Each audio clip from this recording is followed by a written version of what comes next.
Bonjour, merci d'être venus nombreux, très nombreux. Cette salle est, voilà, c'est complet, on dirait, et ça nous fait très très plaisir. Je suppose qu'une grande partie d'entre vous est là pour revoir le film sur grand écran. Et quelle est la partie d'entre vous qui ne l'a jamais vu, qui va le découvrir?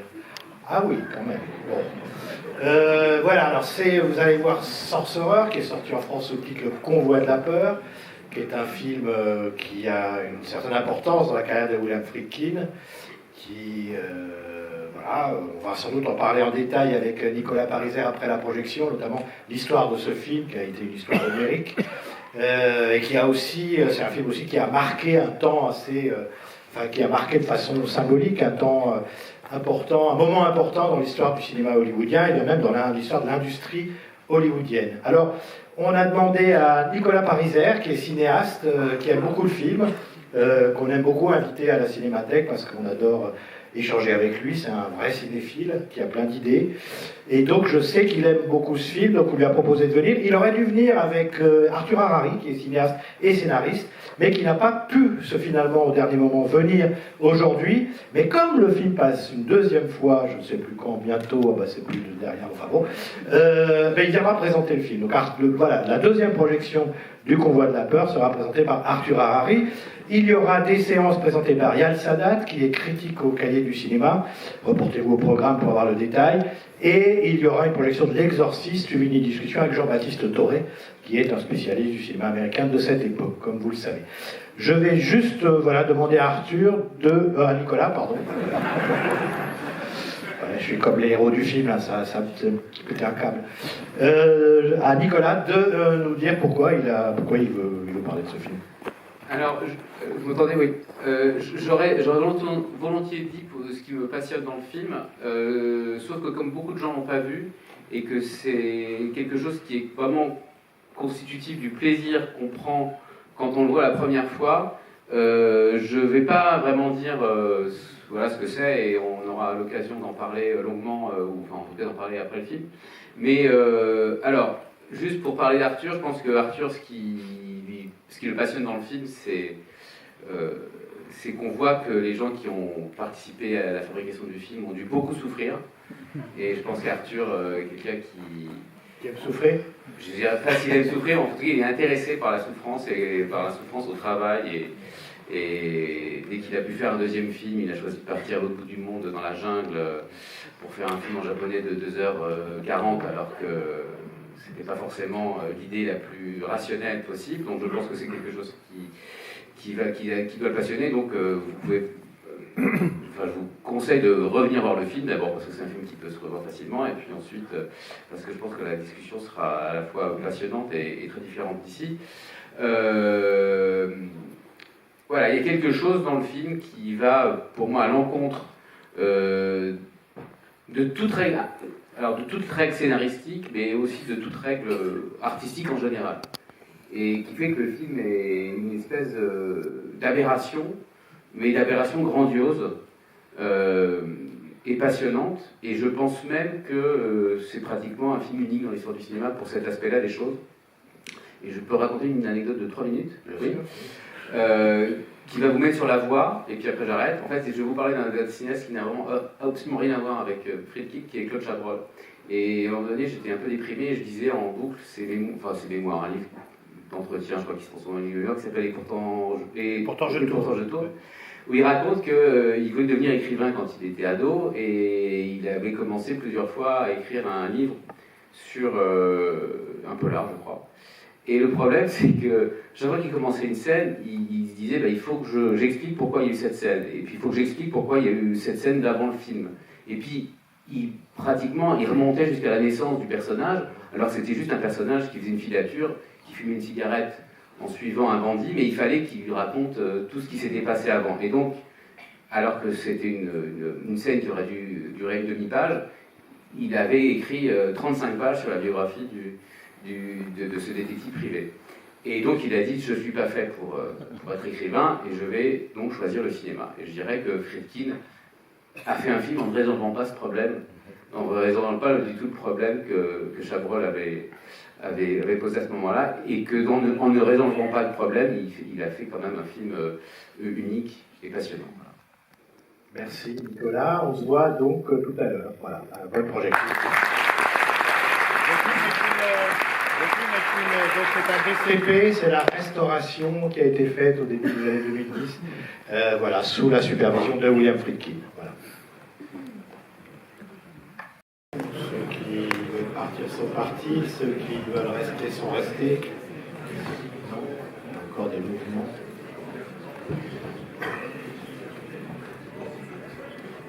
Peut-être juste... non mais vous partez, vous restez, mais vous ne restez pas debout à discuter. Peut-être juste un petit mot avant de laisser la parole à Nicolas, pour replacer le film dans son contexte.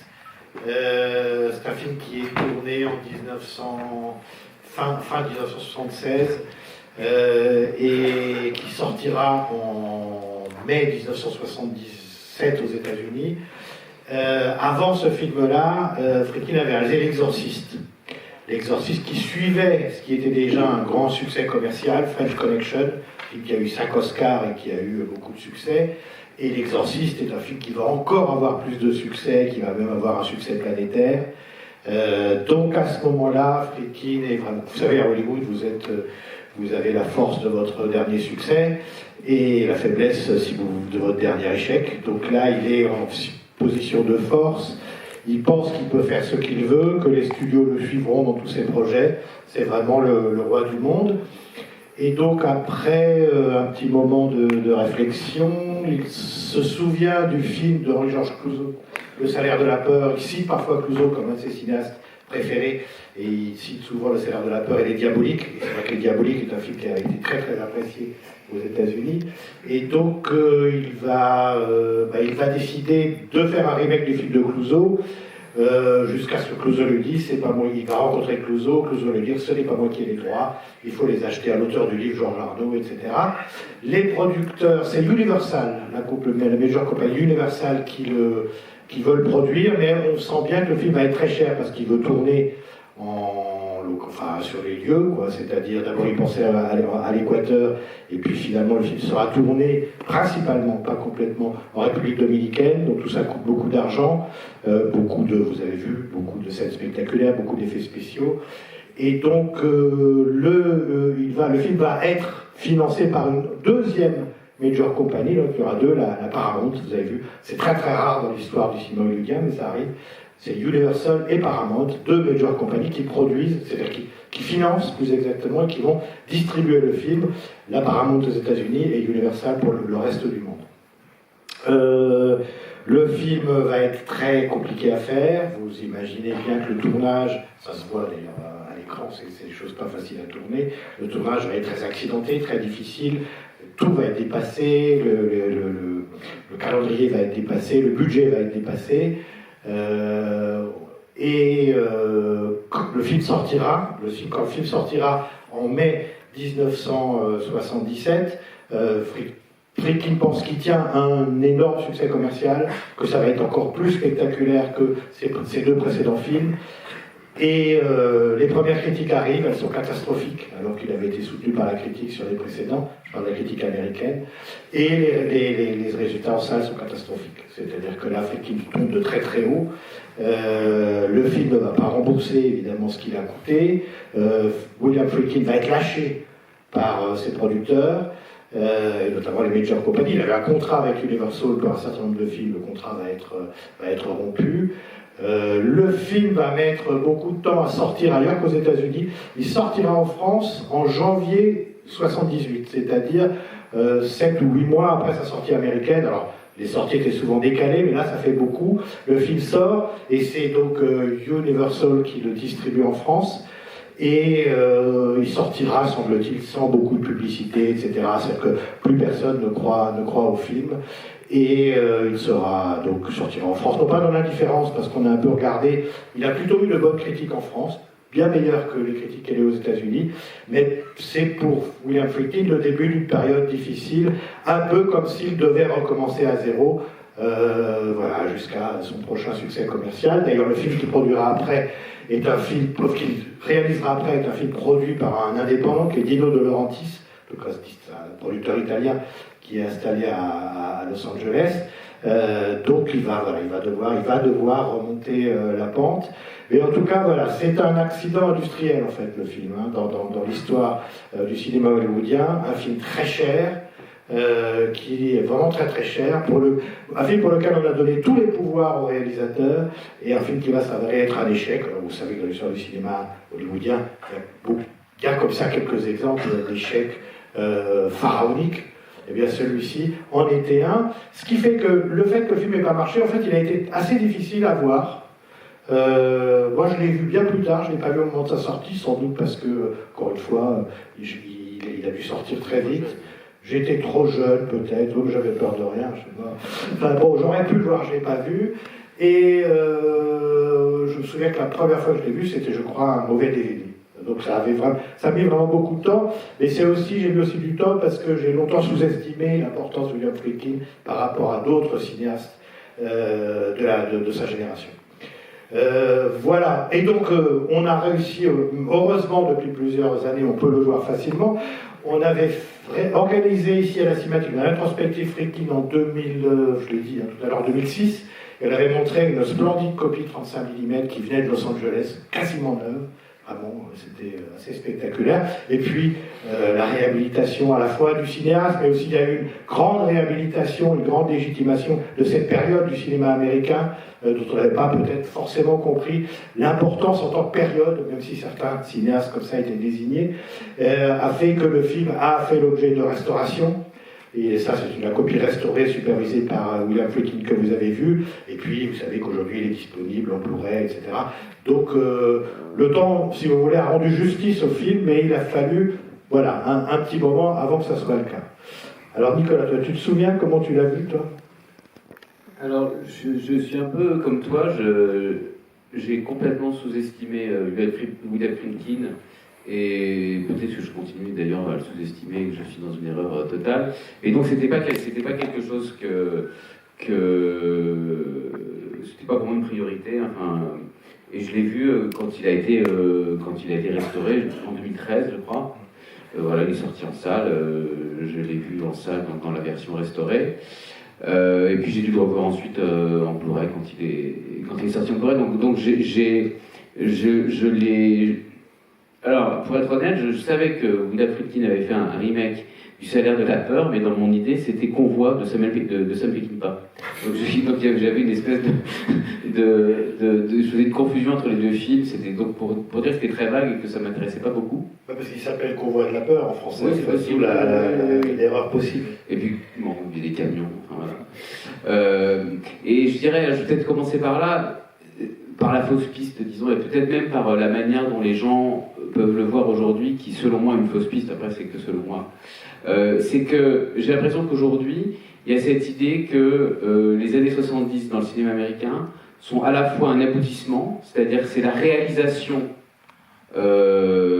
disons, d'un classicisme, mais qui était trop stylisé. Par exemple, Seuls les anges ont des ailes, c'est magnifique, c'est un film d'aventure magnifique, qui par certains côtés peut lointainement faire penser à ce film comme film d'aventure ultime.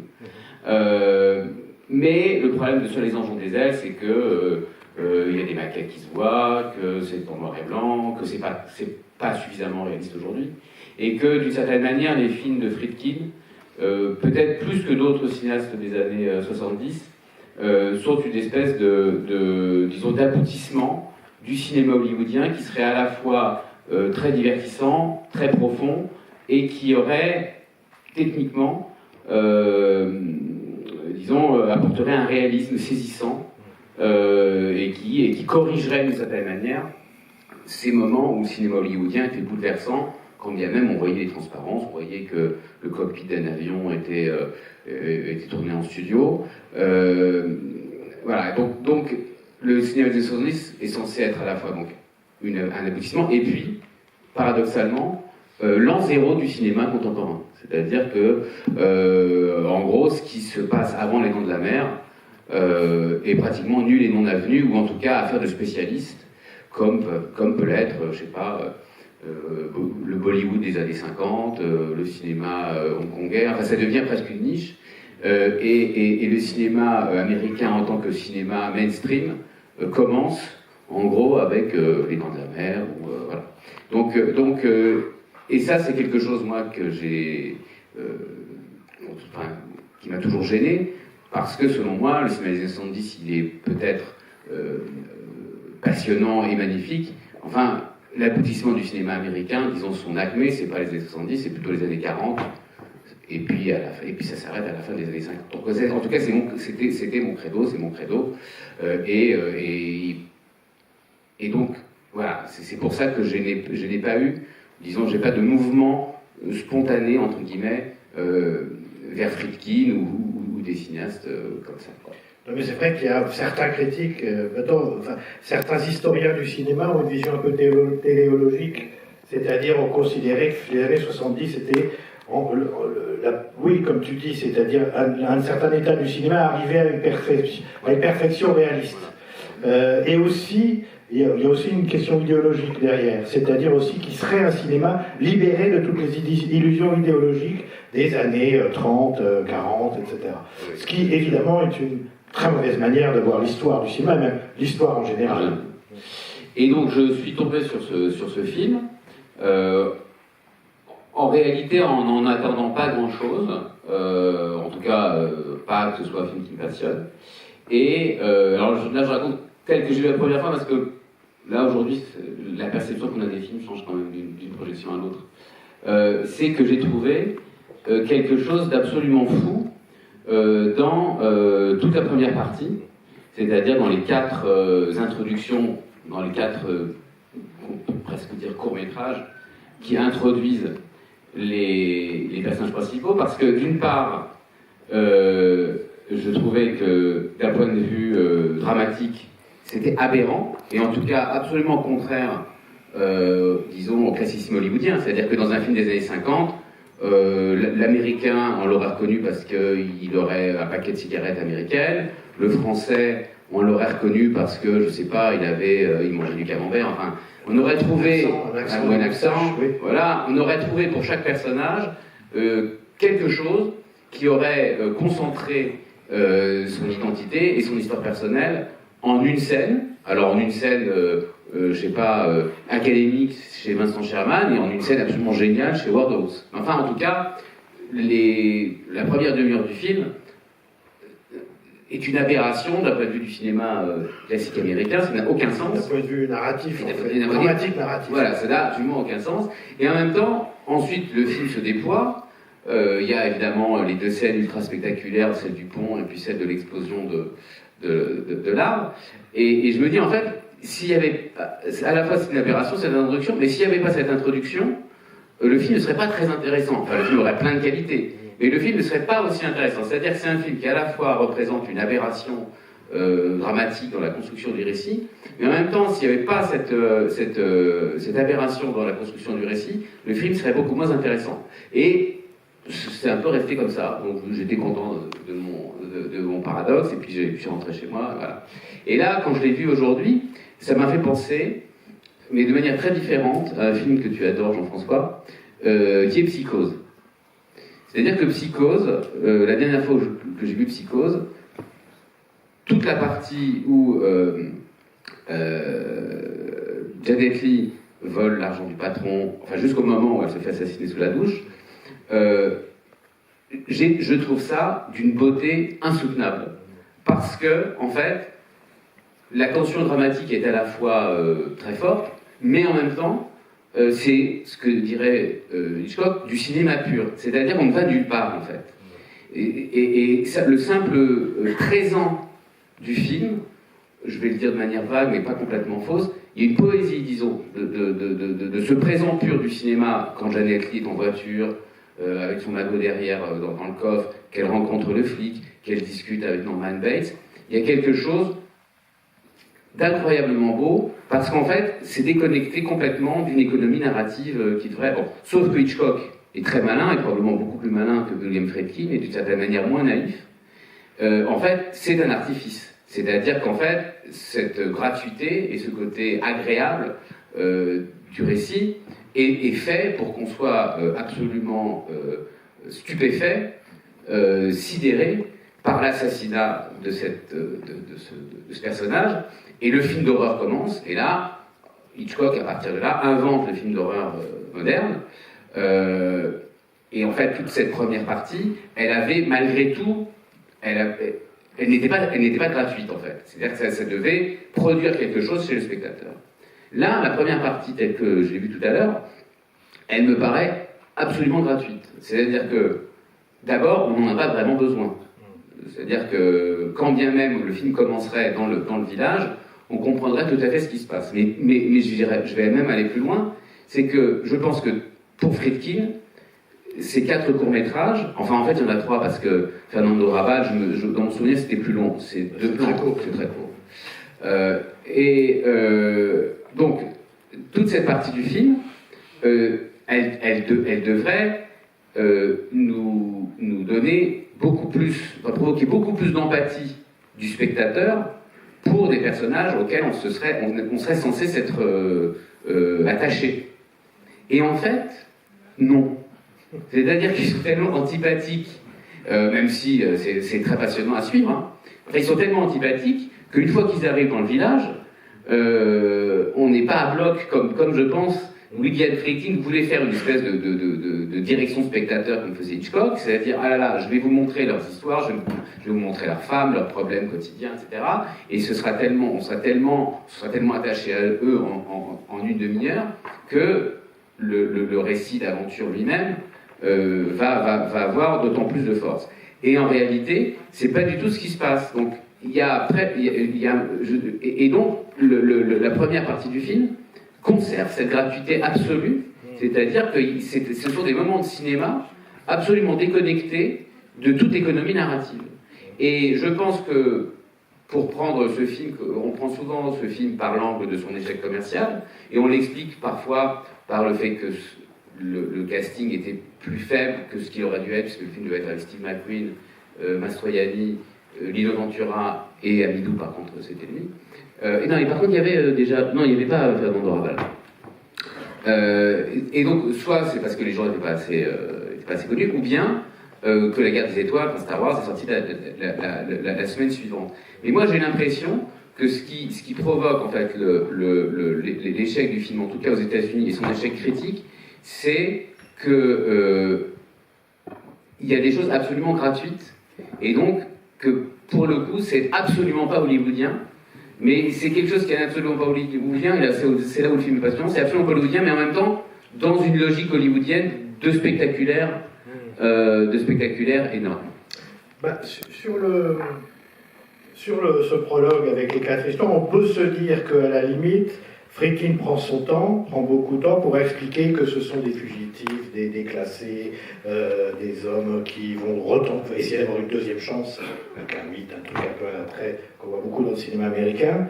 Mais on est surpris quand même par le fait qu'il prend beaucoup de temps pour nous dire ça. Alors, là où quand même, c'est un film de son temps et de son époque, c'est-à-dire de cette époque des années 70, c'est que le cinéma américain des années 70, notamment les changements formels qu'il introduit, c'est notamment des changements dans les rapports entre les causes et les effets.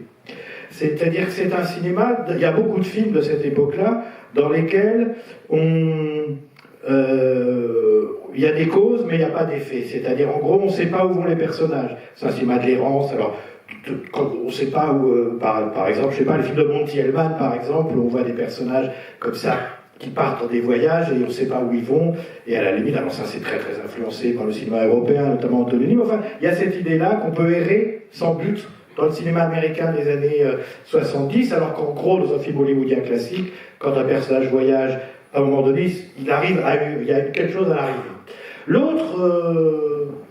L'autre principe, qui est l'inverse, qu'on voit aussi beaucoup dans le cinéma américain de cette époque-là, qui est assez révolutionnaire, c'est qu'on voit des effets sans cause.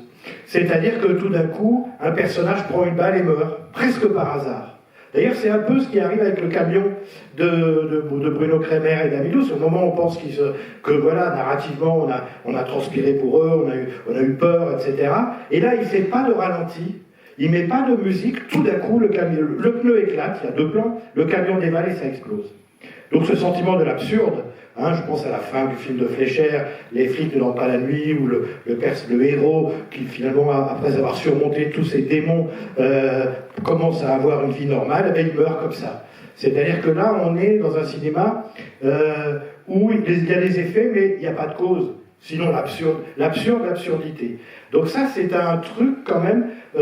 alors là, c'est encore autre chose. C'est là où c'est intéressant dans le film de Friedkin, c'est que c'est une causalité qui prend trop de place, enfin, qui prend beaucoup de temps. Et c'est une causalité introuvable, mais enfin, c'est une hypertrophie de la causalité.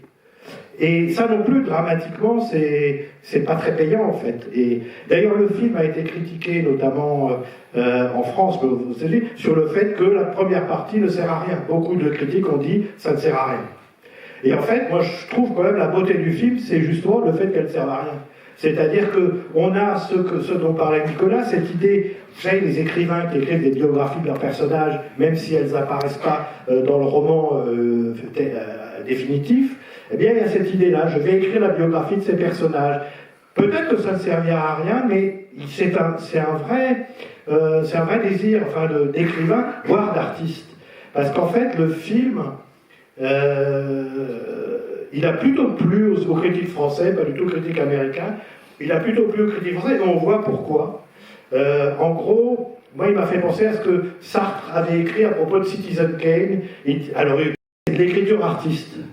Et le film, c'est vraiment ça. La musique, la durée, la cinétique, en fait. C'est un film qui est, voilà, la chorégraphie.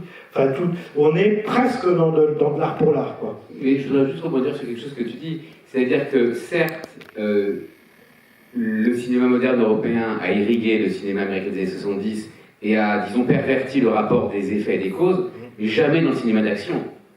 Or là, c'est un film d'action. Bah, ça dépend. Les films de Monty Hellman, alors tu peux les... Je sais pas. Les films de Monty Hellman, ils n'étaient pas faits pour être des cartons. Non, c'est sûr. Là, il y a plein d'effets de mise en scène spectaculaires dans le montage, notamment par exemple le montage de l'attentat à Jérusalem. C'est fait pour qu'il y ait un maximum d'efficacité et pour que le public le public de l'époque soit subjugué. Alors Friedkin raconte d'ailleurs qu'il a volé des images d'un véritable attentat qui aurait eu lieu au moment où ils étaient là, ils sont allés filmer des plans de foule. Mais oui, tu as raison. Simplement, ce qui va ajouter à l'action, c'est qu'il le fait des French Connection, c'est le côté caméra à l'épaule, on est plongé au milieu de l'action. Là aussi, il y a énormément de plans caméra à l'épaule. Il avait une Arriflex portative, en tout cas pour French Connection, je ne sais pas quelle était la caméra, mais il y avait ce côté, voilà, sans doute parce qu'on lui avait dit c'est formidable French Connection, il y a un côté documentaire, donc il a continué. On voit bien qu'il y a cette dimension-là est très forte dans le film. C'est pour ça d'ailleurs qu'il a exigé de tourner. Alors, il voulait tourner en Équateur, mais finalement, il tourne en République dominicaine, parce que la République dominicaine, le patron de la société qui détenait la Paramount, Charles Bedorn, était le patron d'une société qui s'appelait Gulf and Western, et qui notamment a exploité tout le sucre en République dominicaine. Donc il lui a dit, mais c'est chez moi, il lui a dit, va tourner chez moi. Donc bon, l'impérialisme américain, hein, évidemment, qui rend possible le cinéma. Je reviens sur cette histoire d'action, et ce rapport qui finalement est un rapport qui hante le cinéma américain, c'est le rapport à Howard Hawks. Parce qu'il y a d'abord un rapport presque biographique de ce que Friedkin a raconté, que quand il sortait avec la fille de Howard Hawks, il a rencontré Howard Hawks, et Howard Hawks, vous ne savez pas? Si, il sortait avec la fille de Howard Hawks, et donc il va voir, elle va rendre visite à son père, donc elle emmène son petit copain, Billy, et Hawks lui dit, à ce moment-là, Friedkin avait déjà tourné Birthday Party, Les Garçons de la Bande, donc des adaptations de pièces de théâtre psychologiques, avec des personnages homosexuels, etc. Et Hawks lui aurait dit, ben ça n'intéresse pas les gens, toutes ces merdes psychologiques, visiblement il avait un langage assez fleuri, il lui a dit, il faut faire des films d'action. Ce qui aurait été un des faits déclencheurs de French Connection, qui, quand on le regarde, a quelque chose d'hawksien dans le fait que ce sont des personnages qui sont ce qu'ils font. Sauf que chez Hawks, on sait à peu près qui ils sont. Une fois qu'ils ont fait quelque chose, French Connection, c'est moins sûr. Leur identité est plus... Et puis surtout, chez Hawks, il y a quelque chose qui a un rapport avec, disons, le perfectionnisme moral. C'est-à-dire que chez Hawks, les personnages sont bons. Voilà, là on ne sait pas. On ne sait pas. Enfin, dans French Connection, on ne sait pas. Ouais. Enfin, ils sont plutôt pas. Pauline Kael dira que c'est des fascistes. Elle écrira que c'est des fascistes. Là, ils ne sont pas très sympathiques. Après, il y a toujours la rédemption mécanique du cinéma. C'est-à-dire qu'on n'a pas envie qu'ils sautent, quand même. Enfin, tu vois. Oui, oui, c'est sûr. Mais il y a moi, à mon avis, un moment, mais purement haussien, c'est quand on nous apprend à faire une bombe pour faire sauter l'arbre. C'est exactement la terre des pharaons, quand on nous explique le mécanisme pour s'enterrer vivant dans les pyramides. Et ça, là, je trouve, c'est un moment, mais purement... ça fonctionne. Comment ça fonctionne? Et d'ailleurs, enfin, plus globalement, tu as raison sur l'écriture artistique. C'est un film qui comporte... Bon, ça, c'est vraiment un film moderne, qui comporte des parties magnifiques qui sont agencées les unes les autres et qui ne sont pas agencées de manière rationnelle. Et d'ailleurs, le scénario, quand on y pense, il est même paradoxal. C'est-à-dire que le fait de commencer le film par ces prologues, le village en République dominicaine est un endroit où ils se sont réfugiés. Et immédiatement, ils cherchent à s'en sortir. Donc, il y a quelques... Parce qu'ils sont fauchés et que ça n'a pas l'air super, quoi. Oui, enfin, ça a fait l'air super, mais enfin, en tout cas, les quatre se cachent là. Et quand ils disent, oh là là, on va recevoir 8000 pesos, en réalité, ça ne résout absolument rien dramatiquement. C'est-à-dire qu'ils sont tous dans la même merde qu'au début. Donc, si on réfléchit un petit peu, les ressorts purement dramatiques sont faibles. Et même, à un moment donné, alors c'est peut-être moi qui suis paresseux, mais moi je me retrouve devant ce pont sous la pluie avec un camion rempli de nitroglycérine, je me dis, bon bah tant pis, on n'y arrivera pas. Il n'y a plus de film. Bon, non mais il y a plus de film, mais oui, mais sauf qu'en général dans les films, les gens ont des motivations telles, par exemple, je sais pas, si tu ne fais pas passer ce pont, on va tuer ta femme, ou on va... Là, en fait, juste, la scène du pont, elle est extraordinairement spectaculaire, elle est magnifique, et moi je préfère peut-être aussi la séquence où ils font sauter l'arbre, qui est extraordinaire, et qu'effectivement il y a vraiment un lien avec la terre des pharaons et autres, parce que le terroriste c'est un professionnel. Ça aussi c'est quelque chose d'un peu pervers, c'est-à-dire le plus professionnel des quatre, c'est un terroriste. Mais chaque scène, chaque partie du film a ses beautés, et c'est des beautés de pur présent, et en fait le film ne fonctionne pas comme un grand récit classique. Non, c'était French Connection en fait, c'est-à-dire qu'il s'établit un nouvel équilibre entre la cinétique pure et le récit. Jean-Claude Bienne parlait de le récit et la dramaturgie, quoi, et que moment c'est contradictoire. Et en fait, dans le cinéma hollywoodien, disons qu'on sait à peu près la place qu'occupe l'un et la place qu'occupe l'autre. Et tandis que dans ce cinéma-là, et notamment chez Friedkin, il y a un nouvel équilibre, et qui fait que ces films sont fascinants. Et quand on regarde de trop près, on voit bien qu'on peut se dire que ça ne tient pas debout. Là aussi, on pourrait se dire, quand ils sont pourquoi il n'y a pas de communication avec la raffinerie qui pourrait venir les aider, bon, et peu importe, il n'y aurait pas de film, et puis la vraisemblance, c'est pas du tout ce qui est intéressant. Mais c'est vraiment cet équilibre entre pourquoi on est là et puis ce qu'on fait. Et finalement, ce qu'on fait, c'est beaucoup plus beau que de savoir pourquoi on est là, même si j'ai pris 1 heure à expliquer pourquoi ils étaient tous là, ce qui est quand même très très bizarre, quoi. Ce qui en fait un film très bizarre. Moi, je pense sur la situation pour parler de la scène du pont et peut-être extrapoler un peu à partir de ça, je me suis souvent demandé, est-ce que Friedkin est un auteur comme d'autres? Est-ce qu'on peut considérer que c'est un auteur? Ou bien est-ce que c'est autre chose? Et on peut dire les auteurs, c'est ce qui les identifie, c'est l'écriture, une écriture qui produit une certaine vision, disons, du monde, des individus, etc. Friedkin, c'est un peu autre chose, c'est-à-dire qu'on peut dire que c'est sa biographie qui en fait un auteur. C'est-à-dire que c'est un type qui, toute sa vie, a tenté des trucs. Parfois ça a marché, très très bien.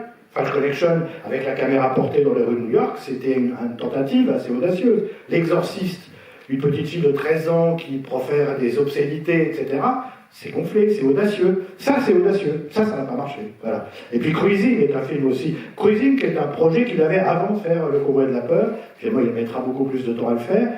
C'est un film assez audacieux. Donc il y a le côté, je me jette dans le vide en essayant un truc, en essayant de faire quelque chose.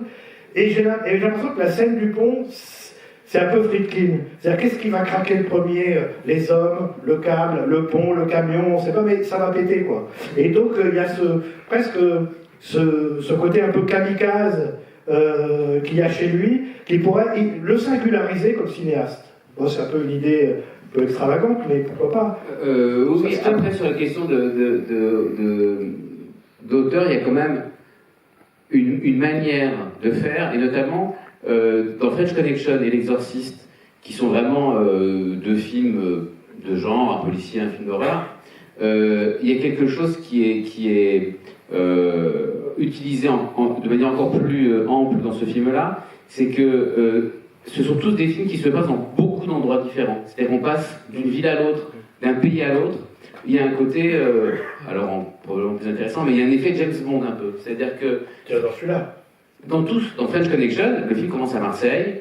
Oui, enfin c'est essentiellement New York. Oui, mais il y a beaucoup de scènes à Marseille. Et dans L'Exorciste, le film commence en Irak. Exact. Ensuite, il y a beaucoup d'allers-retours entre New York et Washington. Et il y a une manière, dans les récits de Friedkin, d'ancrer des récits qui auraient été souvent des récits dans des petits espaces, dans un espace plus vaste, pour donner probablement plus d'ampleur à ce qu'il raconte. D'ailleurs, ce que je dis, ça me fait penser à un truc, là, en court-circuit. Dans French Connection, il y a une scène entre Fernando Rey et sa femme, avec un cadeau d'anniversaire, etc. Scène qui ne sert à rien. Oui. Juste que c'est un bourgeois qui vit dans une splendide villa au bord de la mer, etc. avec sa femme. Et finalement, on pourrait se dire, peut-être c'est la préfiguration de ça, ou les prémices, ça le travail, quoi, cette idée. Qu'est-ce qu'il y a avant les poursuites, quoi. Oui, il y a quand même dans ce film, pour le coup, la réalisation de plein de choses qu'il a essayé dans ses deux précédents films, et qu'il essaie de pousser dans celui-là, disons, à son maximum et à la plus grande ampleur. Parce qu'on pensait qu'il avait les moyens de le faire. Ouais. Et il les avait d'ailleurs. Et après aussi, alors c'est très anecdotique, je suis assez étonné de la qualité de la partie française du film. Parce que souvent dans les films américains, les parties françaises sont catastrophiques, elles sont mal jouées, elles sont mal tournées, elles sont folkloriques. Et là, on dirait un film de Georges Lautner en mieux. Enfin, on se demande si Delon va pas débarquer à un moment donné, s'il va pas y avoir un dialogue de Michel Audiard. Et il y a quelque chose d'assez tenu, et les acteurs sont bons, les choses sont assez prenantes et tout ça. Et c'est évidemment vrai pour toutes les autres parties, mais en général, et là c'est vraiment presque exceptionnel, parce qu'en général, même les grands cinéastes se sont complètement plantés dans la partie française de leur film. Et là, la partie française est assez belle. Alors il faut savoir que Friedkin connaissait la France, il aimait séjourner à Paris, que quand ça va aller mal, au moment de la sortie du Combat de la Peur, il va aller habiter au Plaza Athénée pendant plusieurs mois, ça va, il avait les moyens, et il va se marier avec Jeanne Moreau, qui va lui faire découvrir Proust. Et il est devenu incollable sur Proust, il était incollable sur Proust. Donc je pense qu'il y a une connaissance réelle chez lui de la France, quoi, qui évite le côté folklorique de certains films. Il y a peut-être des questions, des réactions, des protestations. Il faut un micro. Bonsoir. Oui, alors moi je voulais vous dire que je ne suis pas tout à fait d'accord avec vous quand vous dites que c'est 20 les premières parties. Ça me paraît très important justement d'avoir ces 4 hommes dans 4 villes du monde, parce qu'en fait j'ai l'impression que Friedkin fait la démonstration qu'on n'appartient pas à une ville, on appartient à un endroit où on a des attaches humaines. Et en fait ces hommes-là sont des hommes qui ne sont pas responsables, en fait ils tuent pour l'argent, et ensuite ils fuient, et ils vont se retrouver dans le dernier endroit du monde, une sorte de purgatoire avant la mort. Mais un endroit où les gens ne sont personne, parce que c'est exploité par des industriels américains, mais eux, d'un seul coup, ils ne deviennent personne aussi. Et qu'est-ce que c'est qu'être personne? Voilà. Et j'ai l'impression qu'à la fin, justement, quand on lui donne son chèque et qu'on lui dit qu'il peut partir dans une autre ville, et ben là, il comprend que c'est fini sa vie, parce que quand bien même il irait dans une autre ville, il n'aurait pas d'attache, donc il continuerait à n'être personne. Donc je trouve que ce moment-là, du début, est très important pour démontrer ce rapport à l'espace, qu'on n'appartient pas à une ville du monde, mais à un endroit où des êtres humains comptent pour nous, et que si on méprise les gens, on peut tuer pour l'argent, alors nous-mêmes, on deviendra personne aussi, et donc ils sont condamnés à mourir, quoi, quelque chose comme ça. Mais je suis d'accord avec vous. Je ne disais pas que ça servait à rien. Enfin, j'espère que je me suis mal, j'espère que je ne me suis pas trop mal exprimé. Je dis juste que dans un film classique américain, on aurait trouvé un moyen visuel de raconter tout ce que vous avez dit qui est juste et qui est là et raconté sous forme de film et de plusieurs courts-métrages. Par exemple, le personnage regarderait une photo qui le rattacherait au passé, un être du passé. Et c'est là que Friedkin, personnellement pour moi, c'est le plus grand cinéaste américain. Moi, je le mets au-dessus de Scorsese, Coppola, etc. Justement, dans cette grande liberté qu'il a de déconstruire tout ce qui est règles narratives, règles du scénario. On s'ennuie avec parfois les dramaturgies américaines où il n'y a que le pouvoir et l'argent qui animent les gens. Chez Friedkin, il y a un autre regard sur l'humain. Et pour moi, en tout cas, c'est un cinéaste très intéressant. Oui, bonjour. Sur la première partie, que je trouve passionnante également, surtout celle qui se passe à Jérusalem, il y a quelque chose qui m'interloque dans le film, c'est sur cet attentat, par qui il est commis et comment il est commis. Les personnages qui commettent l'attentat sont habillés en juifs religieux. Ils sont peut-être déguisés. Oui, alors justement, oui, ils sont peut-être déguisés, mais donc la bombe explose, ils sont poursuivis par la police, par les autorités israéliennes. Alors, il est vrai que les Israéliens ont mis des bombes avant l'État d'Israël, c'était l'Irkoud, mais là on est beaucoup plus tard, on est dans les années 70. Et après, dans la suite du film, quand le personnage part en Amérique du Sud, on apprend qu'il est juif. Donc, moi, enfin... Non, mais il est palestinien.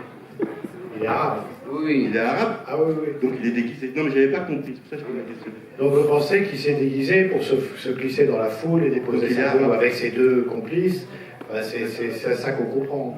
Sinon, ça aurait été un drôle de choix. Ils ont choisi cet acteur Amidou, qui est d'origine marocaine, que Friedkin avait repéré dans un film de Lelouch. C'est le seul acteur qui est resté du casting d'origine. Voilà. Ce qui en dit long sur la réputation de Lelouch aux États-Unis, quand même. Oui, il aimait beaucoup Lelouch, les films de Lelouch, Friedkin, pourquoi pas. Et Amidou, donc ça aurait été un drôle de choix. Enfin. Oui, c'est ça, moi j'ai pas saisi le... Après, savoir exactement à quelle fraction il appartient, peu importe. Enfin, il vient d'un pays en ébullition et c'est un professionnel de la bombe. Ça sert quand même à nous expliquer ça. C'est qu'en fait, il sait faire sauter là parce qu'il fait sauter. C'est un petit peu comme dans les études de la Révolution, enfin, le dynamiteur. Ok.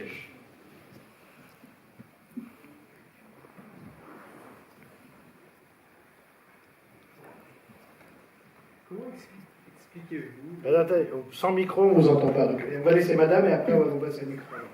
Oui, moi je voulais noter juste l'esthétisme qui est un peu comme son anti-héros, anti-esthétisme, c'est-à-dire sa manière de filmer les visages, et très marquante, comme ça, et des visages pas forcément beaux, pour le coup, et leur visage les rend héros, alors qu'ils sont anti-héros.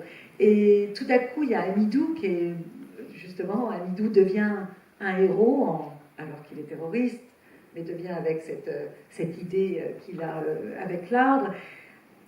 Lui, Roy Steiger, à la fin aussi, devient le héros, mais anti-héros, il va mourir.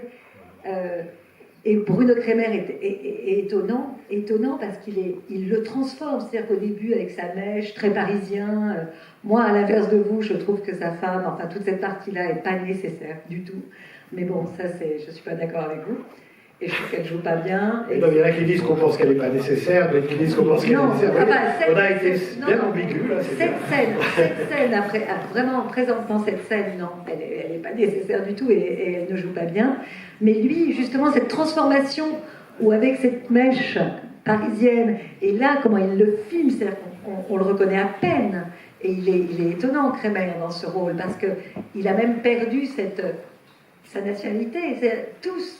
Ils sont dans quelque chose de parti, et quand cette dame parle de purgatoire, ils ont l'autre visage, les autres lèvres, c'est-à-dire ils sont dans un autre monde, et là on reçoit Howard Hawks, ils sont avec les anges, mais des anges vraiment du bien, quoi. Il y a une dimension dont on n'a pas parlé, peut-être parce que c'est pas la plus passionnante, mais c'est la dimension métaphysique, parce qu'elle est un peu soulignée dans le film, c'est-à-dire, oui, on est au purgatoire, l'idée d'une rédemption possible, la mort qui est toujours symbolisée par une vieille femme, comme dans L'Exorciste. C'est l'intention du film, mais je trouve que c'est pas ce qui est le plus intéressant. Non, et même cette dernière danse, c'est pas non plus ce qu'il y a de plus intéressant. Charles Parker, quand même. Oui, mais c'est bon. Chana. Alors pour rebondir rapidement sur Bruno Kremer, enfin, vous allez sans doute être pas d'accord avec moi, mais je trouve que Bruno Kremer est le sosie de Emmanuel Macron, et donc je me disais, oh là là, son quinquennat c'est vraiment très très mal fini. On n'en pas du tout. C'est n'importe quoi. Voilà, je lui laisse la responsabilité de ses propos. La Cinémathèque n'est pas responsable des propos tenus par ses invités. Mais c'est un très grand acteur, quand même. Ce qu'il fait là est formidable. Enfin, S'il vous plaît, oui. Une simple question. Pourquoi est-ce que vous n'évoquez pas du tout une comparaison, ce qui est repris, ce qui n'est pas repris dans le film, à partir du film de Clouzot, qui est pourtant, c'est énorme cet hommage à Georges Clouzot qu'on voit dans le générique. Alors, comment vous dire? Moi, je trouve que le film de Friedkin est bien plus réussi que le film de Clouzot. Plus intéressant. Après, c'est une question de goût. Après, William Friedkin, qui est venu souvent à la Cinémathèque, donc on l'a rencontré, il parlait de ça. En public, il vous dira, le film de Clouzot est un chef-d'œuvre, je lui ai rendu hommage, humblement, etc. En privé, il était sûr que son film était bien meilleur que celui de Clouzot. Voilà. Et il avait raison. Voilà. À quoi vous dire. Bon, après, non, mais ça n'engage que moi. Comment expliquez-vous le choix du titre du film Sorcerer en anglais? Est-ce que c'est Il y a une raison, c'est un hommage au disque de Miles Davis, Sorcerer, disque qui est sorti en 1967, c'est le deuxième quintet avec Herbie Hancock, Ron Carter et Tony Williams et Wayne Shorter au saxophone. Donc le deuxième quintet de Miles, au moment où Miles devient un peu moderne, fait un pas vers la modernité, la fusion, etc. C'est une des raisons, en tout cas c'est ce qu'il a, et Friedkin raconte dans ses mémoires que c'est à ça qu'il a pensé. Et puis il y a aussi l'idée Sorcerer, un film qui s'appelle Sorcerer, réalisé par celui qui a fait L'Exorciste. Ça pouvait être payant commercialement. Ce qui a été une erreur parce qu'évidemment les gens étaient déçus. Donc voilà l'explication. D'ailleurs, le premier plan du film, c'est le démon Pazuzu. Oui, c'est le démon de l'exorciste. Peut-être que c'est intentionnel, peut-être qu'il y a une connexion entre les différents univers que Friedkin crée, c'est-à-dire que peut-être que ce film rentre dans une lignée. En fait, c'est dans le même univers que l'exorciste, quoi. Je ne crois pas qu'il y ait de comme ça peut-être des William Friedkin Cinematic Universe. Friedkinverse. C'est pas James Cameron. Non, mais il y a des images récurrentes dans ces films parfois. C'est pas non plus impossible, même s'il n'y avait pas cette volonté. Il y avait quand même, j'ai eu la volonté de faire un truc différent à chaque fois. De prendre un pari différent à chaque film.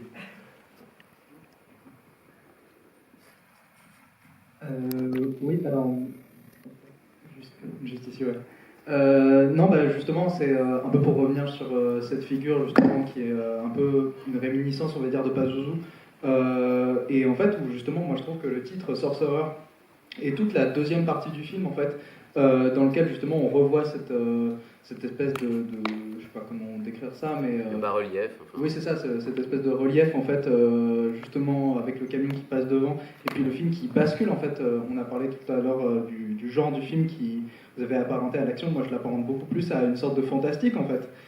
Précisément à partir de ce moment-là, en fait, à partir du moment du pont aussi, on bascule dans un côté fantastique où presque le camion devient une sorte de bête qui, en fait, filmé par Friedkin, devient presque aussi une réminiscence, en fait, justement de ce relief, et aussi du coup de la figure de Pazuzu, dans un aspect très mystique, même avec la fin du film qui rappelle un peu les procédés qu'a utilisé Friedkin justement dans L'Exorciste, avec la surimpression, les images flash voilà, sur le passé du personnage.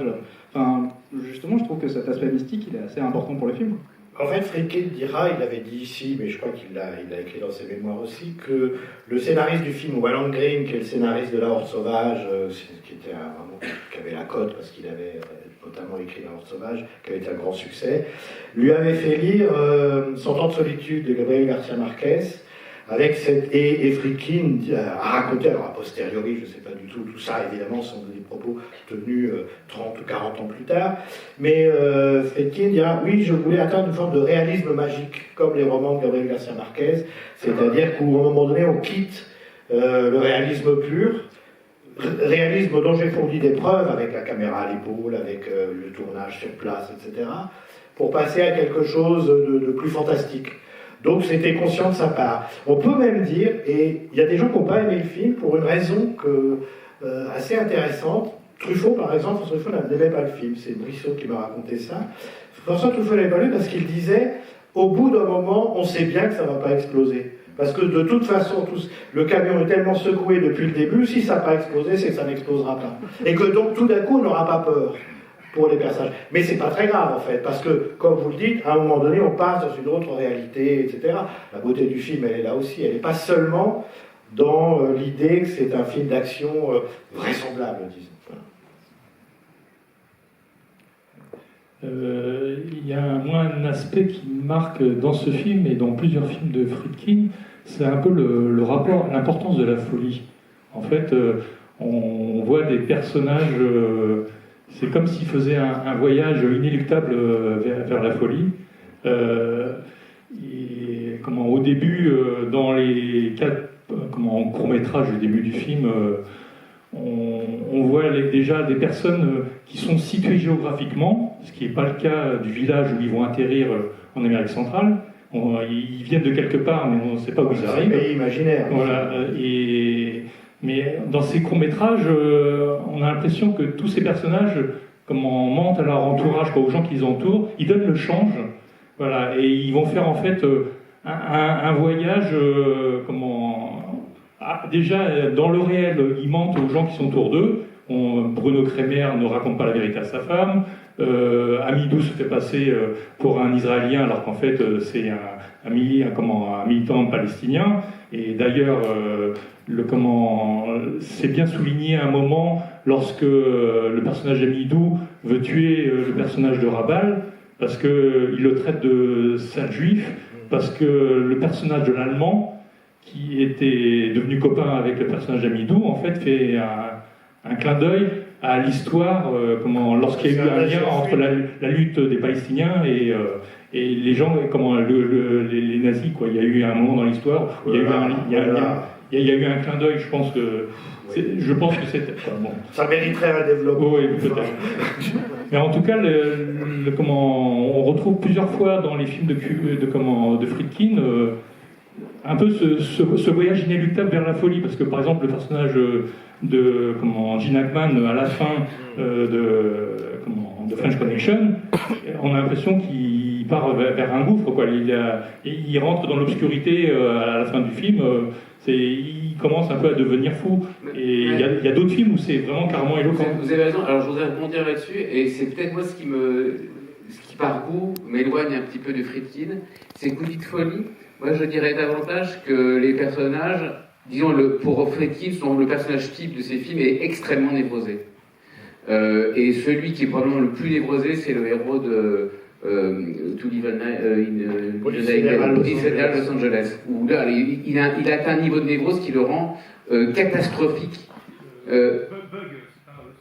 Oui, peut-être, mais enfin, en tout cas dans celui-là, il est tellement névrosé qu'il devient inapte à être en fait un héros potable de film américain.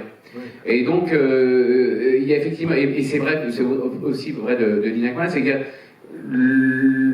et c'est là où effectivement La Guerre des Étoiles et Spielberg a complètement dévitalisé d'une certaine manière le cinéma américain des 70, c'est que on a remplacé des personnages névrosés par des enfants.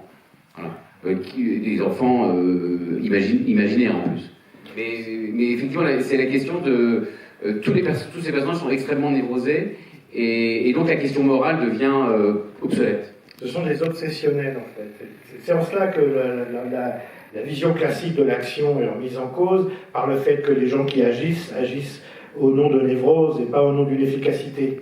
Mais cela dit, les personnages de névrosés, il y en a dans le cinéma américain depuis les années 50. Sauf ceux de Friedkin sont encore plus névrosés que les autres, quoi, et plus obsédés en fait. C'est vraiment un signal de l'obsession, où on perd de vue l'objectif combattant, parce qu'on est juste pour satisfaire son obsession. Par exemple, l'inspecteur Harry est très très névrosé, mais il reste un bon flic. Oui. Alors que, enfin, Bon, ils ne respectent pas la procédure pénale. disons qu'il résout les enquêtes. Ah oui, oui. Voilà. Voilà, là, ils sont tellement névrosés qu'ils n'arrivent même plus à aller au bout de leur rôle de héros. Ils sont incompétents. Voilà. Ils sont devenus incompétents. Oui, ça, c'est, je ne sais pas si vous l'avez vu, il n'est pas encore passé. Police fédérale Los Angeles, tous les Van Dyne LA, des personnages aussi incompétents que ça dans le cinéma américain, il y en a très très peu. Et c'est assez étonnant. Et c'est ce qui fait l'intérêt du film. Oui. Ici, là, on est dans une rétrospective Friedkin, mais je vais reprendre un petit peu la défense du film Le salaire de la peur de Clouseau. Je trouve que vous avez été injuste en disant que Oui, ce film est très... Je ne l'ai pas revu depuis longtemps, ça n'a jamais été ma tasse de thé, mais j'avoue tout. Je ne connaissais pas ce film, je l'ai vu pour la première fois, et c'est sûr qu'il est très spectaculaire, vraiment à l'américaine, des scènes très spectaculaires. C'est pas parce qu'on est spectaculaire, un film est spectaculaire qu'il est forcément prenant ou inventif. Il y a des scènes dans le film de Clouseau, par exemple quand le camion explose, on voit le tabac qui est soufflé du papier à cigarette, il y a vraiment des idées.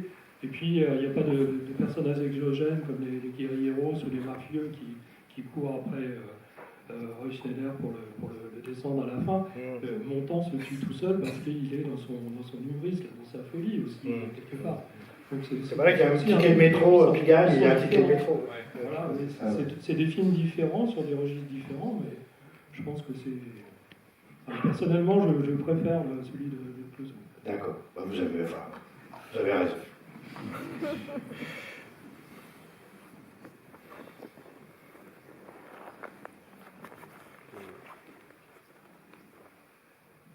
Oui, finalement, on a oublié de dire tout simplement que c'était un road movie, au moins dans la deuxième partie du film.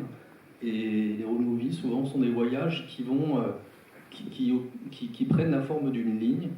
On a des bouffeurs d'horizon, des gens qui prennent l'espace. Et la construction géométrique presque de ce voyage dans ce film est un segment. Donc on part d'un point A pour aller à un point B, sans aucun moyen d'y échapper. 218 miles. Oui, exactement. Et ça force du coup, je crois, la vision d'un voyage intérieur, du voyage intérieur en particulier de Roy Scheider, mais aussi des autres, dans toutes ces sinuosités.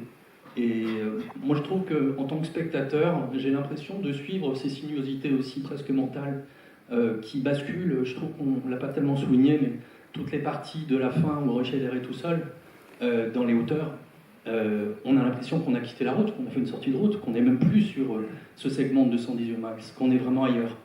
Mais vous ne pensez pas que contrairement au road movie, ce voyage, il a quand même un but? C'est-à-dire qu'il faut qu'il s'arrête, qu'il faut que la nitroglycérine soit livrée. Enfin, il y a quand même un point d'arrivée. Le road movie, comme vous le dites, on mange l'espace, on est déconnecté justement de l'espace social, etc. Là, quand même, il y a un objectif. C'est un peu... C'est audacieux de une penser. Mission, même. Une mission, ouais. Ce qui change du road movie, qui est une... Enfin, je sais pas. Ben, why not? C'est un prétexte. D'accord.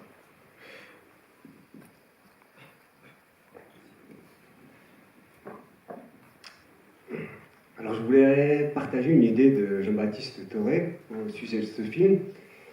Il partage l'idée d'un sorcereur. Il part du principe que l'exorcisme n'a pas eu lieu. À savoir que les personnages, à travers ce voyage, vont essayer de se laver de leur péché. Et contrairement au film L'Exorcisme, dans lequel l'exorcisme fonctionne, on arrive à extraire le mal de la petite Régine. Dans ce film-là, le mal, il reste présent, il n'est pas du tout extrait. Et donc, à ce niveau-là, Friedkin, il est sans concession. On comprend que c'est un film pessimiste, et c'est peut-être aussi l'une des raisons pour laquelle le film n'a pas marché, à savoir que le public n'était plus à la recherche de pessimisme, et voulait peut-être une fin optimiste. Et c'est ce qui peut-être lui a valu aussi cet échec, je dirais commercial et pas du tout esthétique en ce qui me concerne. Mais Thoré a raison sur le fait que sans doute le film tombait à un moment donné où le public avait envie d'autre chose, Et de toute façon, le film est assez anti-commercial, en fait, même par sa structure, etc. Après, sur l'idée de l'exorcisme et de la rédemption recherchée par les personnages, c'est plus discutable. Les personnages, ils veulent juste quitter cet endroit. Rien ne dit qu'ils veulent se racheter de quoi que ce soit. Et en fait, si on prend le côté stoïcien du film, ou hoxien, c'est quand même des personnages qui font quelque chose pour réaliser la seule chose qu'on comprend qu'ils veulent faire, c'est quitter cet endroit. Et donc l'idée de rédemption, à mon avis, ou d'exorcisme, exorciser un démon qu'on a en soi et tout, elle est discutable, disons.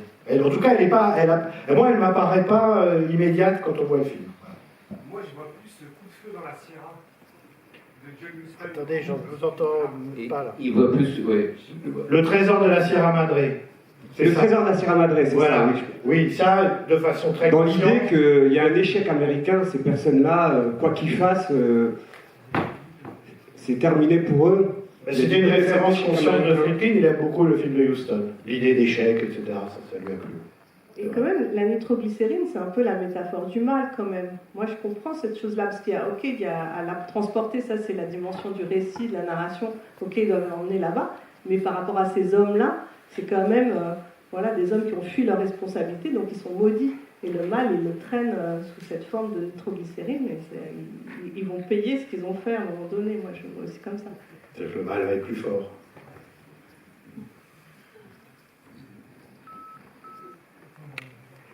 Il y a encore des questions. Il y en a encore une là, une là-bas. Ah, tout au fond. Tout au fond, tout au fond, là, tout au fond, tout au fond. Mais il est au fond, là.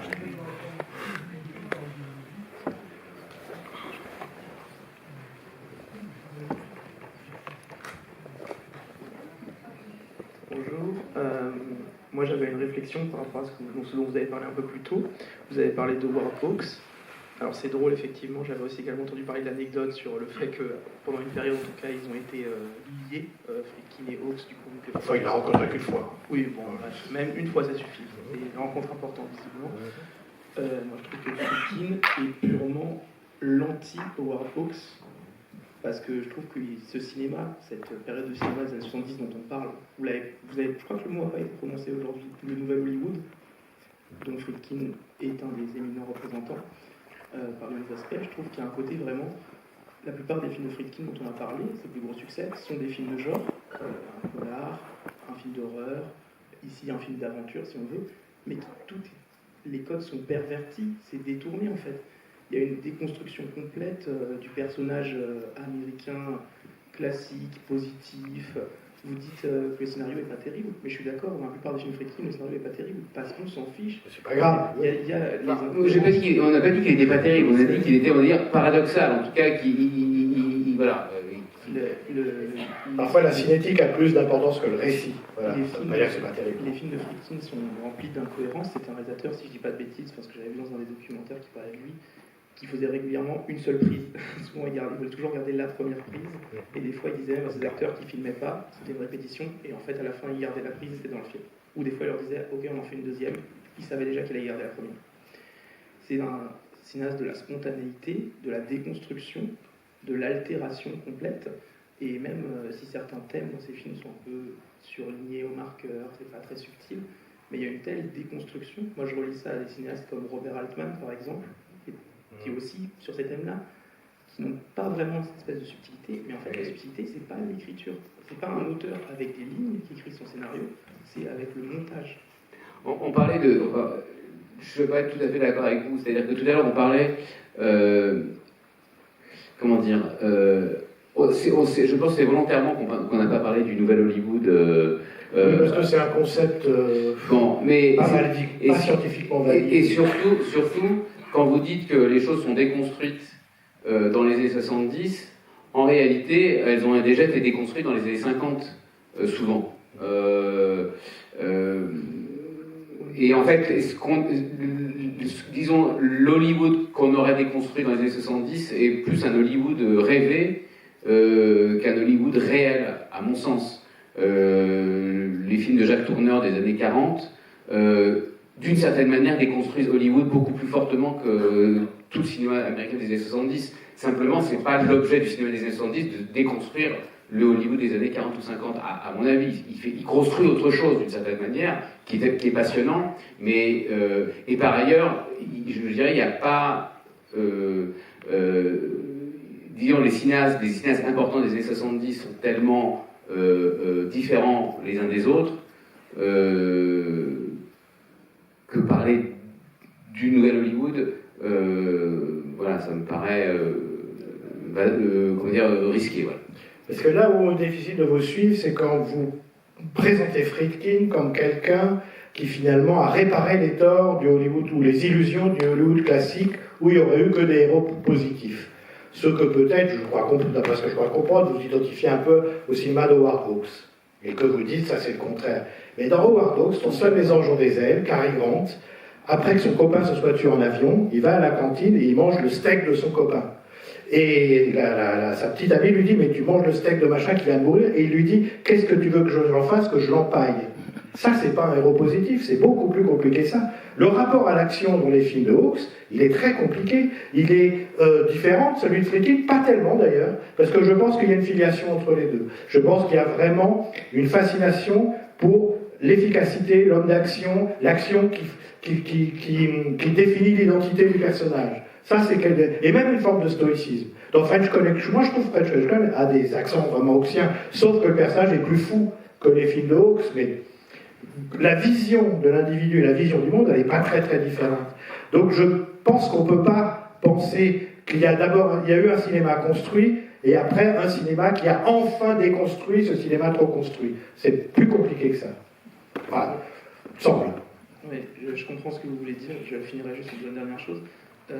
Certes, j'arrive à comprendre, et je déteste pas Howard Hawks du tout. Non, mais je trouve que même si, évidemment, moralement, peut-être il y a des petites variations subtiles dans des films, ce genre de films des années 50, je trouve que c'est beaucoup plus pertinent de mettre en parallèle William Friedkin avec John Huston, comme monsieur l'a fait juste avant, en termes de style d'échec, du rêve américain, etc., que dans une mentalité à la... Non mais excusez-moi, vous dites l'échec bon, chez Jacques Tourneur, il y a l'idée que l'Amérique c'est le mal, mais le mal métaphysique, et que le capitalisme c'est le mal métaphysique.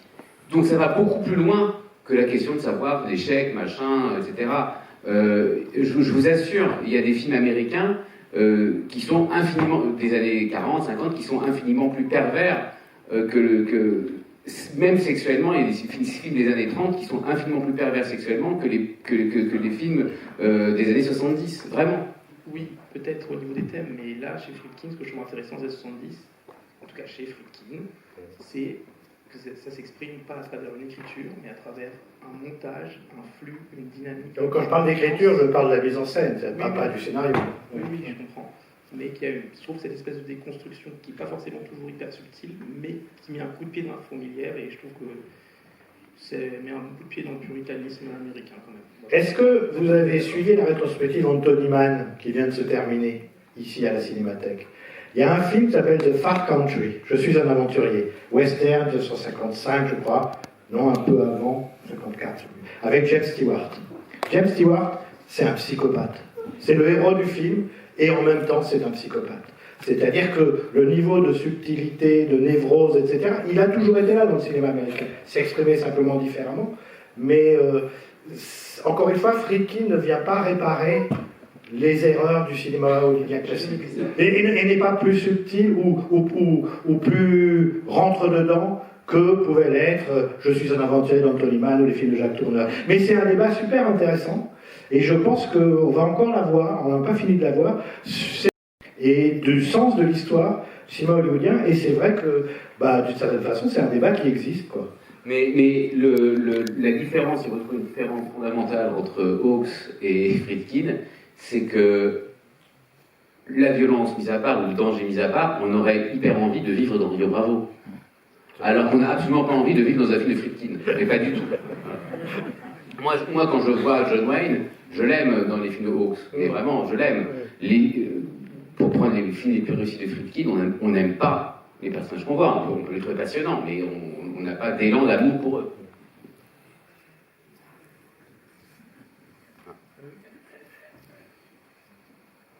encore 2 questions, parce qu'il y a Zatoichi, ma sœur aveugle, à 18h30. Il y a un Friedkin à 18h. Il y a un Friedkin à 18h. Déjà. Bon, alors la dernière question, allez. Sinon, on s'en passe. Non, bah, allez-y. Vous avez Non, moi, dans pas mal de films de Friedkin, j'ai le sentiment, par sa mise en scène, de contamination qui s'empare petit à petit du film, comme dans L'Exorciste avec le démon au début, et puis finalement, plus d'ailleurs dans la première partie que dans la partie avec la petite fille et la purée de pois verts, etc. Comme si toute la vie, petit à petit, était contaminée, les personnages étaient contaminés. Dans La Chasse aussi, comme si, évidemment, le personnage d'Al Pacino est contaminé par le milieu qu'il fréquente et par le serial killer, mais au-delà de ça, toute la ville est contaminée. Et là aussi, un petit peu, je trouve qu'il y a cette idée de contamination qui, petit à petit, s'empare de tout le film.